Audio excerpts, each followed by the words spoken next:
Director General of Police DGP ULR Bishnoi ulapan pau ka jing sngo khya jur halor ka jing nang roi ki brio ki bangap ha udrok ubalong kum uyak jakor ban penjot thiaw ya ka jing em jung ubrio bat ya ka im lang sa lang ya kani DGP ulakran ha ka jing penshai ha ka jing yalang ka balapan long ha Saint Anthony's College ha ka arpho henriu tarik rempang arja arpho saw ha auditorium jong kani ka college DGP ulaong ba ka jing ma udrok kalalong hadu kata-kata bat bante lakam ya kani kadon kami ka jing trailang nadu rempe ying hakani ka program la yo ru ka jing pen I ya ka jing kilan met na ki pulet SF dan Kynthei nalor DGP la don lang ru ringkat uba Vivix im uba di SPCT ka is Hills Father Joby Joseph uba di Vice Principal ka Saint Anthony's College kinong hikai bat ki khana pule.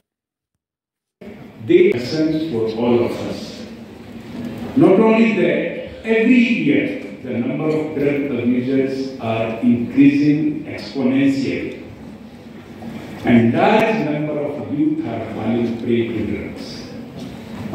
Not only the male population, but recently the trend is many young girls they started taking drugs, and we are here to generate awareness among the students community regarding the menace of the drug abuse.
It's very heavy, pretty heavy. Okay. Anybody want to hold? Come. Come forward. Right. You can try. Right. What is your weight? Very difficult. Required.